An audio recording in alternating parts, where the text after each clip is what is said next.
लीजिए, बचा लीजिए, बचा लीजिए मुझे।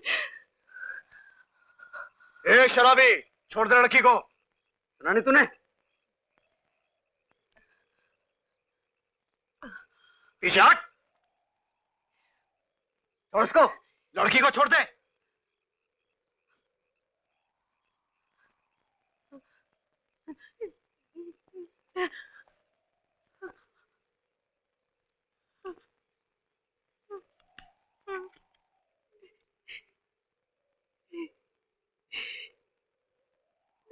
पीटर,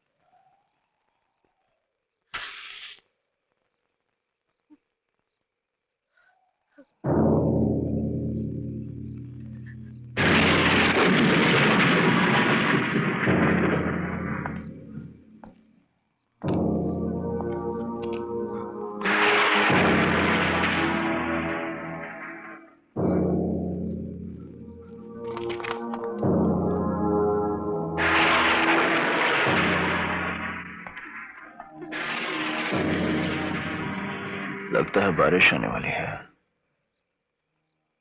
मेरा घर पास ही में है, चाहो तो थोड़ी देर तक ठहर सकती हो, मैं छुड़ाऊंगा।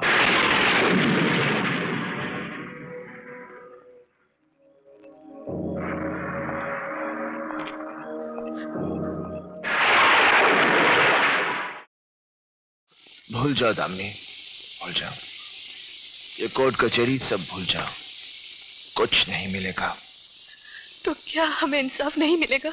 इंसाफ? इंसाफ कानून का नंगापन मैंने देखा है दामिनी, देखा क्या झेला है। सच्चाई, आत्मा की आवाज, ये सब बकवास है।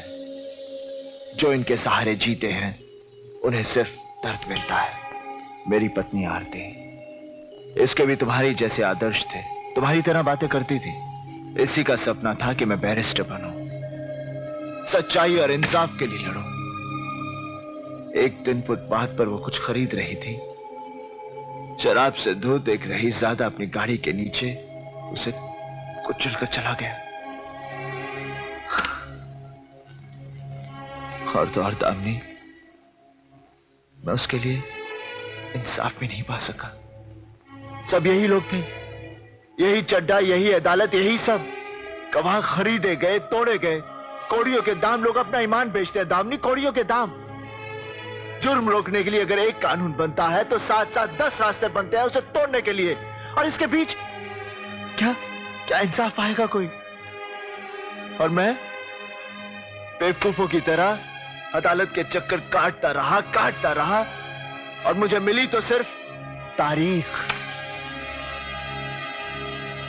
मैं मानती हूं कि वक्त ने आपके साथ बहुत ज्यादती की, मगर आप ही निराश हो जाएंगे तो हम जैसों के लिए कौन लड़ेगा? मैंने अदालत छोड़ दी है दामिनी। मैं अपने लिए या उर्मी के लिए नहीं, आपकी पत्नी आरती के लिए। आरती का वास्ता मत दो दामिनी।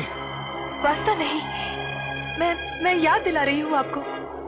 वो आपको बैरिस्टर इसलिए बनाना चाहती थी कि आप गरीब और कमजोर लोगों को इंसाफ दिला सके। मर चुका हूं मैं इस दुनिया के लिए, मर चुका हूं। तो क्या एक लड़की, उसकी जिंदगी, उसकी इज्जत कोई मायने नहीं रखता आपके लिए? कोई मायने नहीं रखता, कोई मायने नहीं रखता। ठीक है, तो भूल जाइए सब, डूब जाइए आपके इस शराब में। बहुत बहुत सुख मिलेगा आरती की आत्मा को। दामिनी, जिस अदालत ने मेरी आरती की मौत का मजाक उड़ाया है, मैं उस अदालत में कभी नहीं जाऊंगा, कभी नहीं।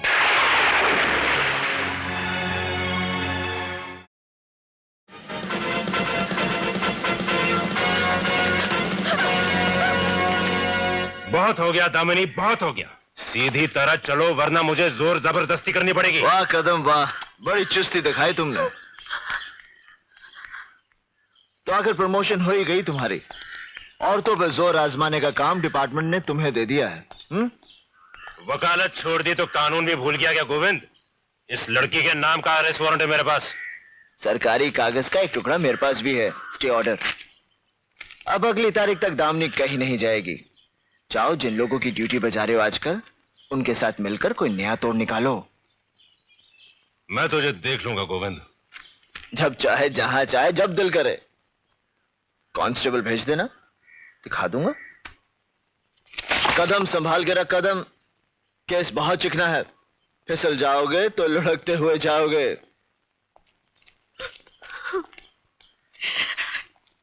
नहीं दामिनी, नहीं, अब तुम नहीं रोगी, वो लोग रोएंगे। नहीं, वो लोग। दामिनी, कदम साहब का सच पढ़ो। अब मुझसे दर्द सहा नहीं जाता। तकलीफ बढ़ती जा रही है। मैं अपनी मर्जी से आत्महत्या कर रही हूँ। ये झूठ है, ये उर्मी का खत नहीं है। उस बेचारी को तो लिखना ही नहीं आता था। क्या बकवास कर रही हैं आप? यह खत उसके हाथ में मिला है। बकवास आप कर रहे हैं, बकवास। आपका ये सच जो उर्मी के हाथ में मिला, हाथ में, और ये हाथ खून से लथपथ, और तुम्हारे ये सच पर खून का एक छींटा भी नहीं। ऐसे कई सवाल उठेंगे अदालत में, कई सवाल। और ऐसा ये खत मैं तुमसे भी लिखवाऊंगा अदालत में। गोविंद, तुम एक जिम्मेदार पुलिस ऑफिसर पर इल्जाम लगा रहे हो। पुलिस से उलझने का मतलब समझते हो ना? जानता हूं, पुलिस को भी और तुम्हारी पुलिस चौकी को भी, जहां कई बहादुर सिपाही एक आदमी के हाथ पैर बांधकर अपनी ताकत दिखाते हैं।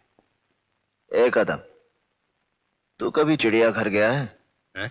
चिड़ियाघर, वहां पिंजरे में बंद शेर पर बच्चे भी मूंगफलियां फेंक कर मारते हैं। और बात, मैदान में खुले शेर का सामना करोगे, तुम्हारे मर्द होने की गलतफहमी दूर हो जाएगी। गोविंद, चिल्लाओ मत। अपनी ये भारी आवाज अदालत के लिए रखो, वहां बहुत जवाब देने हैं। सुनो, चड्ढा से कह देना गोविंद अदालत में फिर आ रहा है।